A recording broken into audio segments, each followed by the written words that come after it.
Los Angeles, 1985, a city of dreams. But for some, it was becoming a nightmare. Residents were sleeping peacefully, unaware that someone was watching from the shadow. By the time Los Angeles understood what was happening, it was already too late. He didn't knock. He didn't force entry. He simply chose his targets and waited. One night, in a quiet Los Angeles neighborhood, a mother was asleep in her own home. She had no idea. Someone had already entered the house. He didn't knock. He didn't make a sound. By morning, the city would wake up to another headline, another victim, another night of fear. The media gave him a name, the Night Stalker.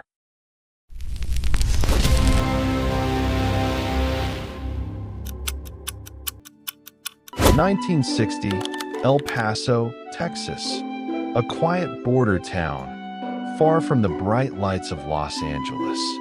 This is where Richard Ramirez was born. To neighbors, the Ramirez family looked ordinary. A hard-working father, a mother raising 5 children. Nothing unusual from the outside. But inside the home, life wasn't peaceful.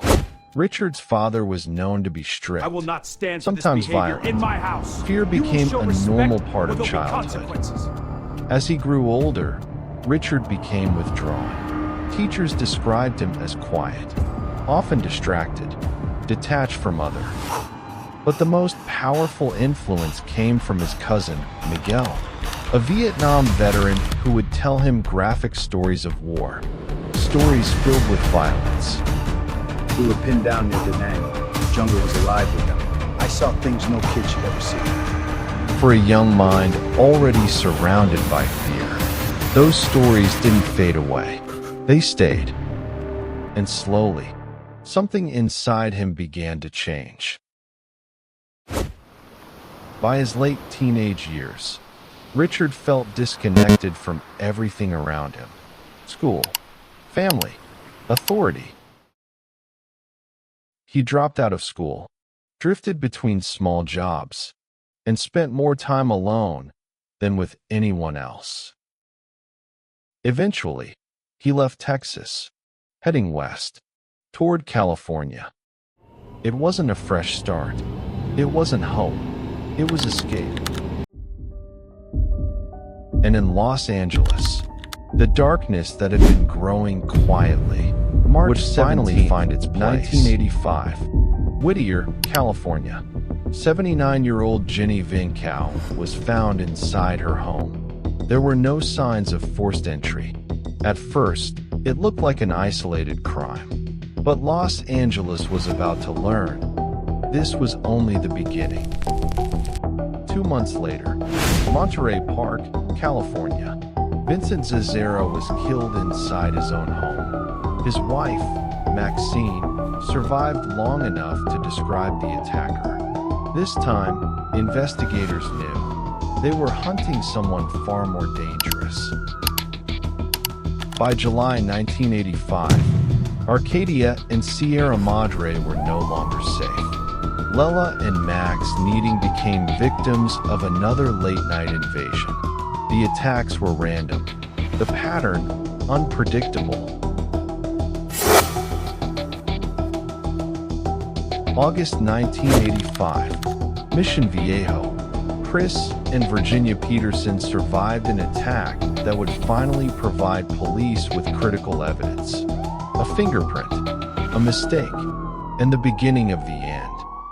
Within weeks, fear spread across quiet neighborhoods. Families locked their doors earlier and slept with the lights on.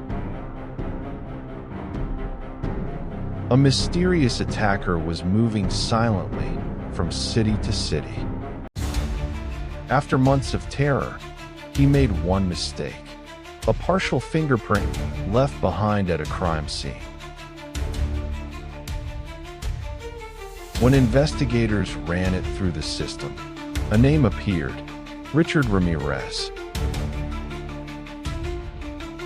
Police released his face to the public. Suddenly, all of California was looking for him.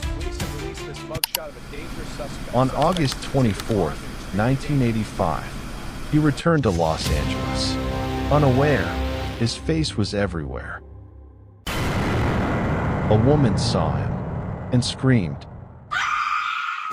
He ran, but this time, the city ran after him. Neighbors caught him and held him until police arrived. After months of darkness, the Night Stalker was finally captured. At several crime scenes, investigators found a disturbing symbol, a pentagram drawn in red. Ramirez claimed he was a follower of Satan. He believed the symbol gave him power. As the trial began, America watched. For over a year, survivors testified. Families faced the man who terrorized them. He showed no remorse, no regret, only defiance. In 1989, he was found guilty, sentenced to death. But even behind bars, something unexpected happened. In 1996, he married a woman named Doreen Leoie. She believed he was innocent.